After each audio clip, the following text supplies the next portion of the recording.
महाभारत युद्ध के पश्चात कालांतर में 5 पांडवों में से एक पांडव अर्जुन के पौत्र का जन्म हुआ, जिसका नाम था राजा परीक्षित। एक बार राजा परीक्षित जंगल में आखेट करने गए। उसी दौरान उन्होंने जंगल में कलयुग को देखा। परीक्षित ने कलयुग को तुरंत भूलोक छोड़ जाने का आदेश दिया, जिस पर कलयुग राजा के पैरों में गिर पड़ा और दया की भीख मांगने लगा। राजधर्म कहता है कि चरण में आए को शरण देना ही क्षत्रिय का परम कर्तव्य है। जिसके बाद राजा परीक्षित ने कलयुग को 5 स्थान निवास करने के लिए दिए और कहा, जहां मदिरा पान वेश्यावृत्ति जुआ हिंसा और पाप द्वारा अर्जित स्वर्ण होगा, वहां तुम्हारा निवास होगा। राजा परीक्षित ने इस समय स्वर्ण मुकुट धारण कर रखा था, जो उन्हें अपने पूर्वजों से विरासत में मिला था। यह स्वर्ण पाप कर्मों में लिप्त था। इसी बात का फायदा उठाकर कलयुग मुकुट में प्रवेश कर राजा के सर पर सवार हो गया। जंगल में आखेट करते राजा परीक्षित को प्यास लगी। उन्हें जंगल में एक कुटिया दिखाई दी। जब उन्होंने अंदर प्रवेश किया तो देखा ऋषि शामीक तपस्या में लीन बैठे थे। जब परीक्षित ने ऋषि से पीने हेतु जल मांगा तो तपस्या में ऋषि ने कोई प्रत्युत्तर नहीं दिया।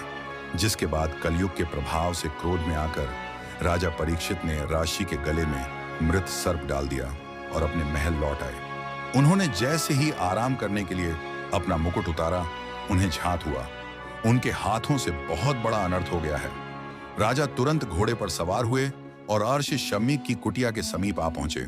लेकिन राजा से ठीक पहले अर्षि शम्मीक के पुत्र ऋषि श्रृंगी वहां पहुंच चुके थे।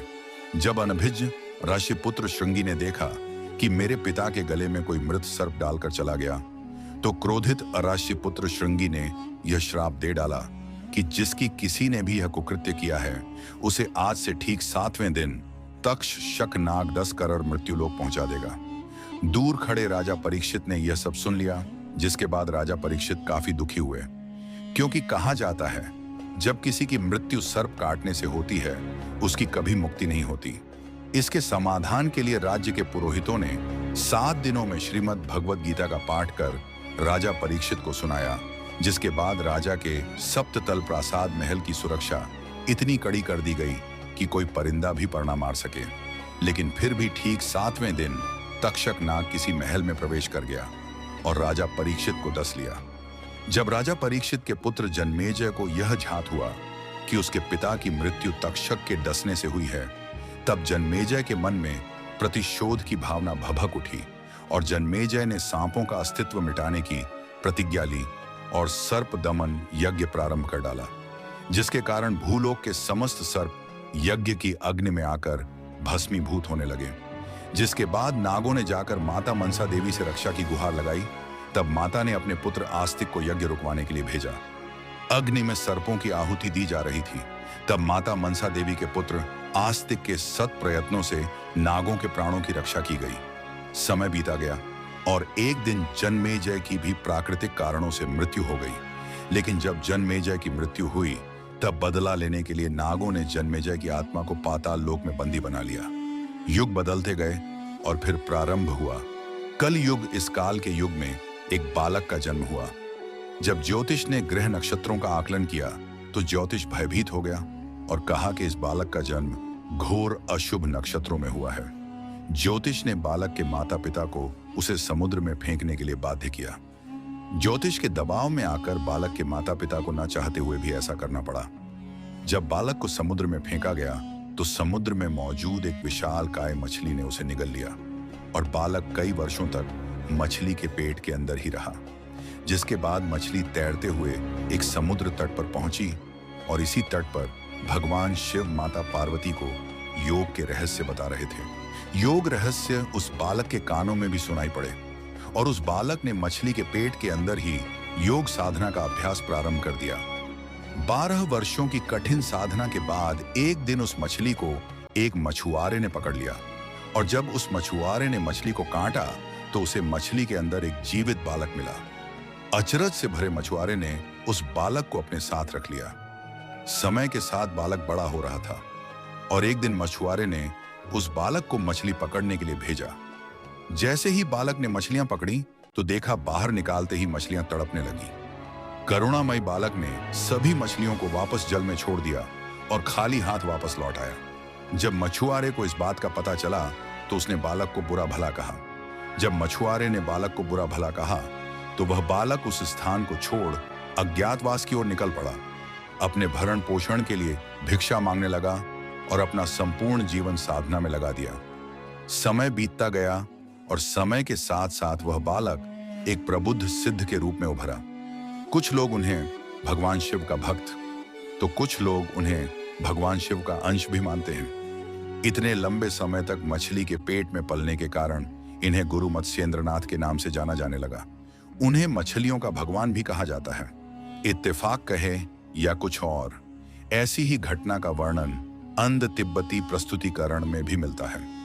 कुछ विद्वान इस घटना और बाइबल की योना और वेल की कहानी के बीच समानताएं खींचते हैं। एक बार गुरु मत्स्येंद्रनाथ भिक्षा लेने एक घर के बाहर पहुंचे।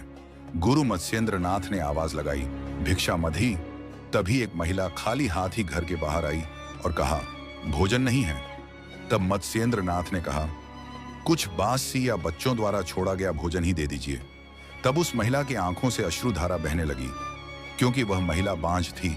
जब गुरु गोरखनाथ के आशीर्वाद के अनुसार भादो सुदी नव में विक्रम संवत 1003 को माता बांछल की कोख से वीर गोगा जी का जन्म हुआ, तो वहीं दूसरी ओर माता कांच ने अर्जन और सर्जन 2 जुड़वा बच्चों को जन्म दिया।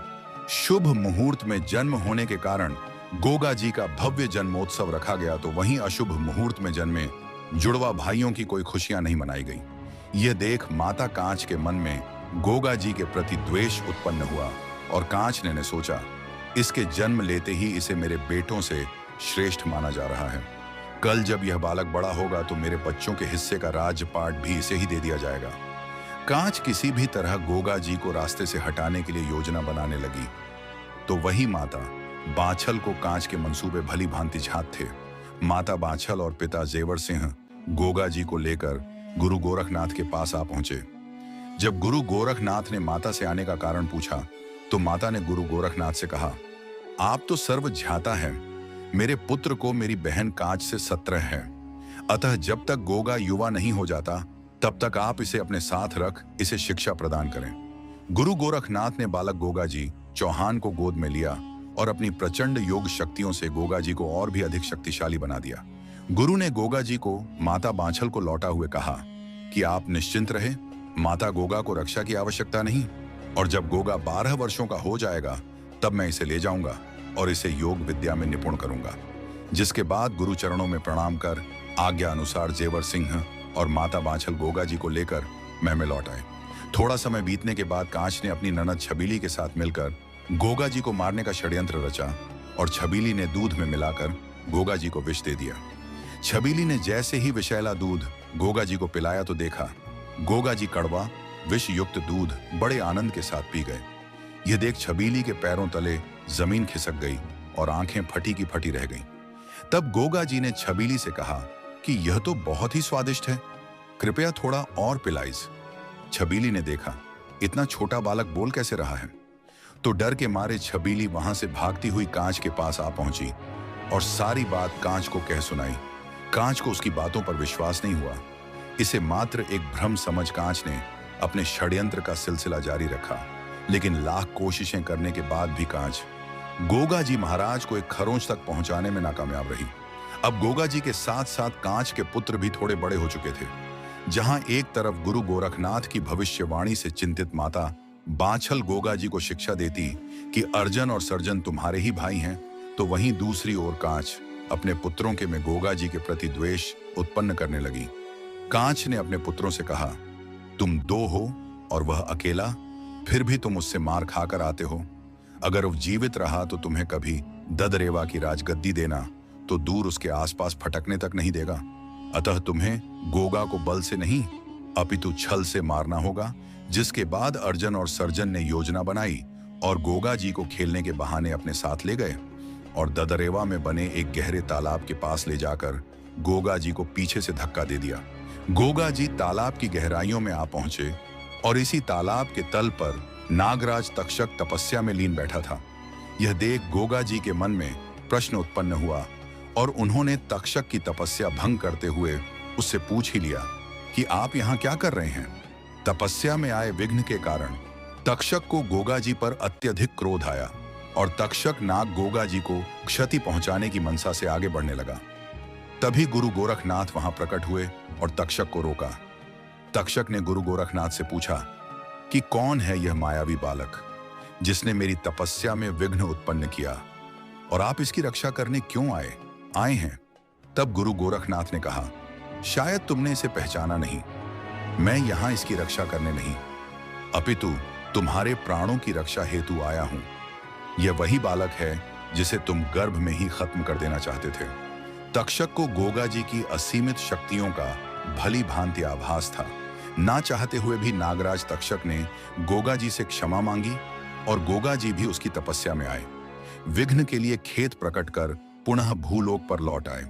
अपने भाइयों द्वारा किए गए छल कपट को देखकर गोगा जी चौहान का रक्त ज्वाला में बदल गया और गोगा जी अकेले ही अपने दोनों भाइयों पर टूट पड़े। गुरु गोरखनाथ के आशीर्वाद से उत्पन्न होने के कारण अर्जन और सर्जन भी बलशाली थे, किंतु गोगा जी पर गुरु की विशेष कृपा होने के परिणाम स्वरूप काफी समय तक चली। मुठभेड़ के बाद गोगा जी ने दोनों भाइयों को बुरी तरह से पीट पीट कर जख्मी कर दिया, लेकिन अभी वह समय आना बाकी था और इसी दौरान गोगा जी के पिता जेवर सिंह वहां आ पहुंचे और गोगा जी को रोकते हुए अर्जन और सर्जन को महल लौट जाने का आदेश दिया। बुरी तरह से जख्मी चोटें खाएं।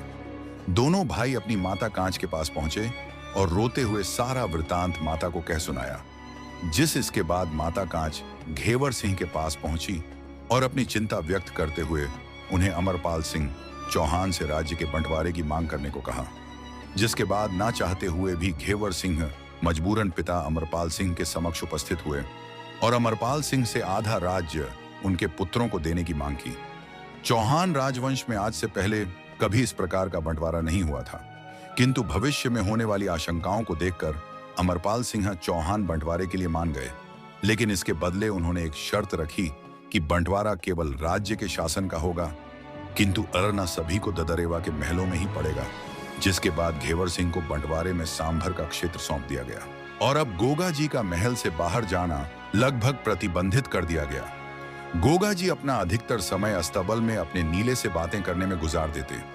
आपको बता दें कि नीला कौन था।